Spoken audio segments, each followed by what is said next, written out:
gobierno de unidad nacional tendría que ser con factores de la oposición, tendría que ser con factores del sector económico, trabajadores, en fin.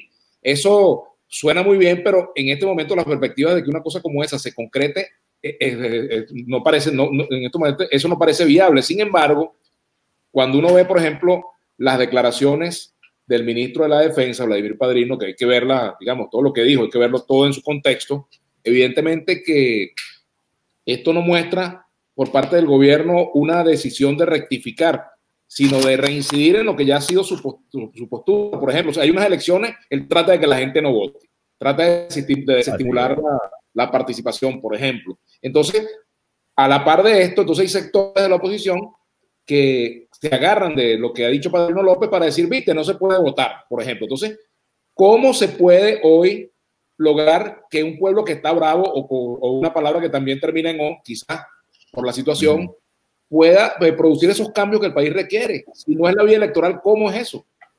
Mira, yo creo que debe ser la vía electoral.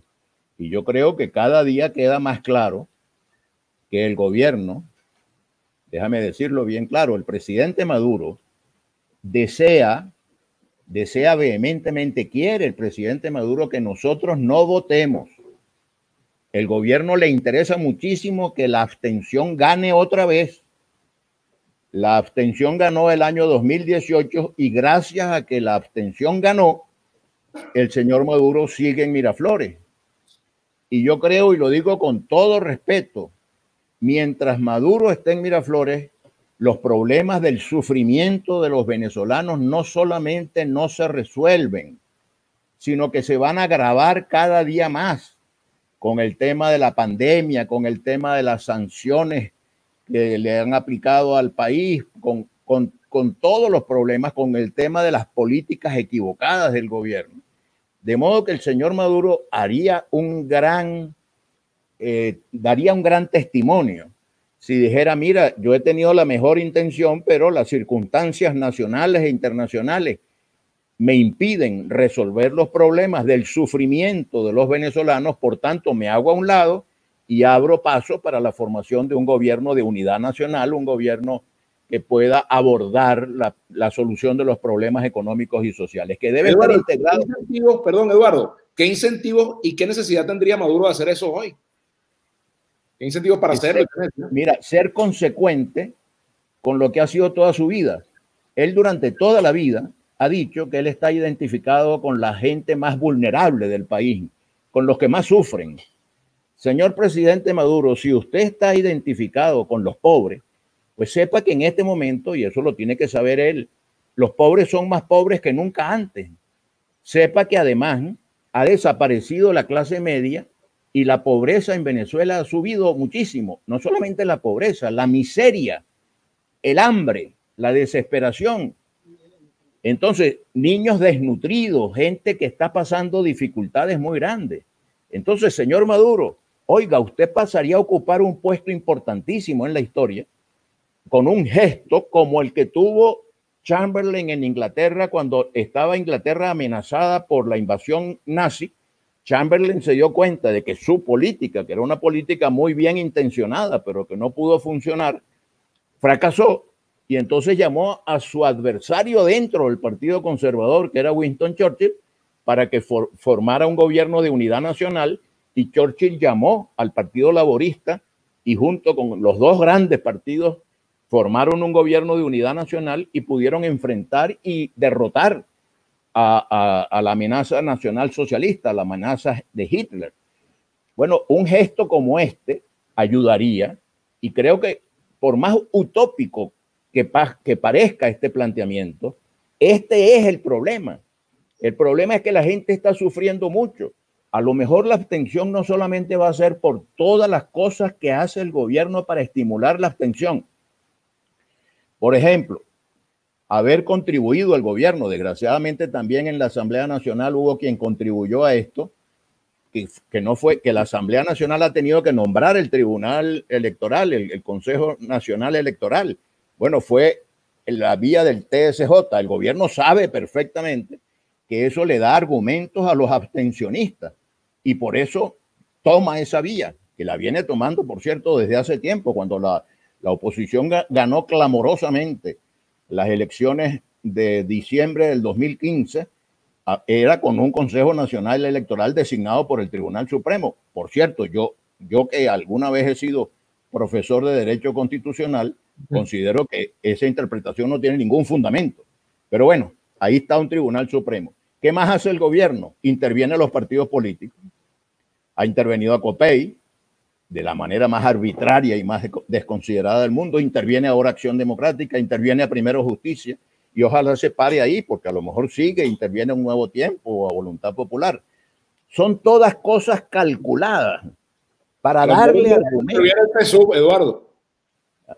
A lo mejor también, pero todo lo que hace el gobierno, esa declaración del general Padrino, es absolutamente impropio que un jefe militar en uniforme, hablando en un momento tan solemne como es el aniversario de la independencia del país, ataque a uno de los principales fundamentos de la democracia, que es la alternabilidad republicana. La democracia, por definición, es representativa y alternativa. La alternabilidad republicana, el general Páez, con toda la fuerza que tenía al comienzo de la República, al terminar su segundo periodo no podía ser reelecto y se retiró de la presidencia y permitió la elección, no, al terminar su primer periodo, y permitir la elección de un civil, por cierto, y qué civil, el doctor José María Vargas, un gran estadista venezolano y un gran médico.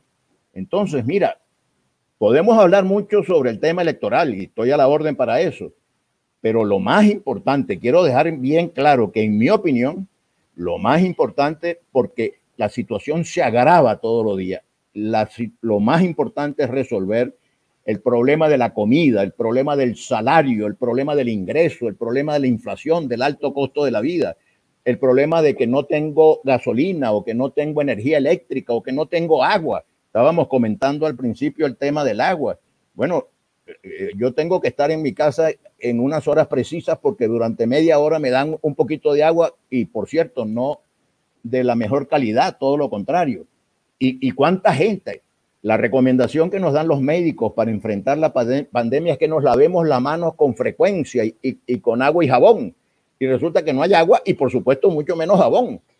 Entonces, señor Maduro y señores líderes de la oposición y señores líderes de la economía, porque yo creo que ese gobierno que estoy proponiendo y recomendando debe estar integrado sobre todo, como lo dijiste tú al principio, por factores de la producción, por gente del movimiento sindical, del movimiento empresarial, de las universidades, de las academias.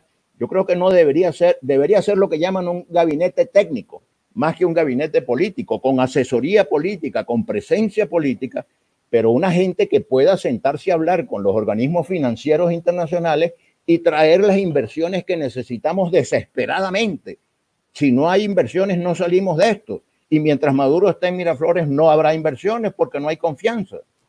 Eduardo, vamos un poco, por supuesto, ese planteamiento es un planteamiento que tiene sentido, pero hay cosas coyunturales que debemos abordar. Por ejemplo, la situación que se ha dado, antes de meternos en el tema electoral, que es importante también, con las reservas de oro de Venezuela. Esta decisión que se ha tomado en los tribunales británicos que le dan al presidente de la Asamblea, Juan Guaidó, le dan la administración de las reservas de oro, ¿no? De todo ese dinero que esto representa y tan necesitado en este momento, ¿no? Bueno, presidente de la Asamblea, como aunque el Tribunal Supremo de Justicia reconoce otro presidente de la Asamblea que es Luis Parra, pues hay factores del país que consideran que el presidente es Juan Guaidó, cuestión de criterio de cada quien. En todo caso, el fondo del asunto es que le han dado la administración de esos recursos, lo han reconocido como la persona que representa al Estado venezolano en esa disputa, pues, y por lo tanto tiene ese beneficio, ¿no? Lo que estamos viviendo desde el punto de vista institucional es un colapso de la estructura, de la arquitectura institucional del país. Esa ficción de que tenemos dos presidentes, dos gobiernos, bueno, uno de los dos no tiene los instrumentos y los recursos para poder administrar la empresa esa tan importante que se llama Citgo o o el manejo de las reservas auríferas del país de oro en que están en el Banco de Inglaterra. Es el Estado venezolano. Entonces, por eso tenemos todos que unirnos para reconstituir la majestad de las instituciones. El Estado, el Poder Ejecutivo, un Poder Ejecutivo que efectivamente gobierne y gobierne con gente competente, con gente que sepa resolver los problemas. Yo tengo mucho respeto por la institución armada, pero no puede ser que para todos los cargos aparezca un coronel o un general o un mayor o un teniente coronel que no han tenido preparación en esa disciplina. Se han formado, y muy bien muchos de ellos, en las disciplinas castrenses, pero no en las tareas de gobernar a Venezuela. Hay que reconstituir la majestad de la Asamblea Nacional. Por eso la elección de la Asamblea Nacional es una oportunidad tan buena para elegir una Asamblea Nacional donde ojalá se postulen candidatos bien competentes, de integridad moral, gente bien valiosa para que ayuden a resolver los problemas económicos y sociales de la población venezolana. Es el dolor del pueblo el que tiene que motivar la política venezolana en este momento. No es un quítate tú para ponerme yo. No ganamos nada con constituir un gobierno que derrote al actual gobierno, porque el actual gobierno tiene muchos recursos para hacer ingobernable el país en los próximos años. Debemos pensar en los próximos años. Yo a veces veo que no se piensa suficientemente en los próximos años. Por ejemplo, cuando se adopta la ruta abstencionista, señores, estamos claros que el año que viene tenemos que elegir gobernadores y alcaldes. Entonces, con los argumentos que estamos dando hoy, estamos comprometidos a ser congruentes y el año que viene no podemos ir a las elecciones de gobernadores y alcaldes. Pero en la ruta electoral se asoma en el horizonte un referéndum revocatorio. Si acaso no fuéramos capaces de sustituir al gobierno por la vía de un gran consenso nacional, el referéndum revocatorio sería un recurso para cambiar al gobierno. Pero si decimos que no vamos a las elecciones si no se dan condiciones perfectas, pues entonces no podemos ir tampoco al referéndum revocatorio. Y vendrá por ahí el momento en que hay que hacer una nueva elección presidencial. Vamos a seguir complaciendo a Maduro, ganando la abstención las elecciones para que Maduro siga en el gobierno.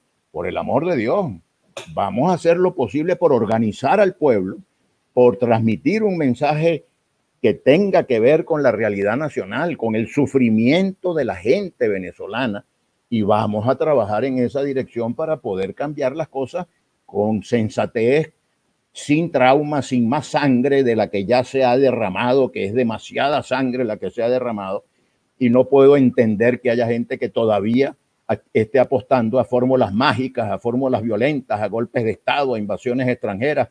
No, solo el pueblo salva al pueblo, es por la calle real, es organizando al pueblo como lo hicieron Rómulo Betancourt y Rafael Caldera en su momento, que organizaron dos grandes partidos políticos alrededor de un mensaje. El uno fue el discurso el documento de Barranquilla, el otro fueron las encíclicas pontificias del Papa León XIII. Y bueno, y se fueron a recorrer el país y constituyeron la organización que permitía además defender en las mesas de votación y el pragmatismo político que llevó a Rómulo Betancourt a decir con un pañuelo en la nariz, pero hay que aprovechar el Congreso gomecista para hacer los primeros cambios que tienen que hacerse. Hay que tener pragmatismo, realismo político para que las cosas cambien sin sacrificar los principios, sin menoscabo de los principios, pero hay que pensar en Venezuela antes que en las agendas partidistas o en las agendas personales.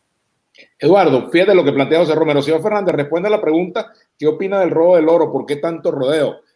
Vamos a responder el tema del oro. Ningún rodeo, eso es un despojo, eso no está bien. Lo que está pasando con el oro no está bien. Es la majestad de las instituciones la que tiene que restablecerse para que sea el Estado venezolano, Estado que sea representativo de la voluntad popular y democrática de los venezolanos, los que manejen los recursos de Venezuela. Bueno, fíjate, por aquí también hay muchísimos comentarios. Dice de nuevo Ronald Fitch, fue acertado justificar esa reserva de oro con Guaidó. ¿Qué debería hacerse ahora? Ese planteamiento, ¿no? Restablecer la institucionalidad. El oro debe ser manejado por el Estado venezolano. Si logramos formar ese gobierno que yo estoy recomendando, esto del oro le da una fuerza enorme al planteamiento que vengo haciendo. Señor Maduro, esas cosas que están pasando con el oro y con Citgo y con las riquezas venezolanas en el exterior, hay que hacer lo necesario para que no sigan ocurriendo, porque se está empobreciendo la nación venezolana, se está empobreciendo el pueblo venezolano. Y si esas cosas siguen pasando y mientras usted esté allí en Miraflores van a seguir pasando, oiga, promueva usted mismo una manera de consultar al país y de conformar un gobierno de excepcionalidad, de un gobierno extraordinario, de integración de todos los factores y de todos los sectores. Hasta el Departamento de Estado de los Estados Unidos en algún momento asomó la posibilidad de formar un gobierno de esta naturaleza, pero debe ser un resultado de un esfuerzo de consenso. No es que uno derrote al otro, como decía Monseñor Porras, con tanta claridad y con tanto coraje. Ni el gobierno tiene las respuestas, ni la oposición sola tiene las respuestas, ni la iglesia tiene las respuestas. Nos necesitamos todos. Tiene que haber un ambiente de consenso y ese ambiente no puede estar pendiente de las facturas pendientes. Yo tengo que cobrar tal cosa que me hicieron y tengo que meter en la cárcel a tal y tengo que fusilar a fulano. No. Los chilenos, ¿por qué lograron los chilenos la transición ejemplar que lograron? Porque se entendieron todos y porque fueron gente que tuvo una visión de realismo político y se aguantaron al dictador Pinochet allá al lado. Bueno, pero eso también contribuyó a que la transición fuera menos traumática, más pacífica. Ricardo Lagos, recuerdo yo muy bien que decía, tenemos que ganar las elecciones y eso es importante, pero además tenemos que cobrar el triunfo y eso también es importante, pero es que además tenemos que recordar que debemos gobernar después y no podemos fracasar en ese gobierno. El gobierno que venga después de esta presidencia de Maduro tiene que ser un gobierno de unidad nacional, un gobierno de integración, donde todos los sectores, las encuestas dicen que, aunque a mí me cuesta trabajo creerlo, eso que llaman el chavismo o el socialismo del siglo XXI sigue teniendo 10, 15, 20% en las encuestas. Bueno, eso no es un porcentaje de la población deleznable, rechazable. Hay que sumar todos los factores para que se resuelva el problema fundamental. ¿Cuál es el problema fundamental del país? Lo que está sufriendo el venezolano común en Maracaibo o en Barquisimeto o en Valencia o en Caracas o en Cumaná o en Puerto La Cruz o en Ciudad Guayana.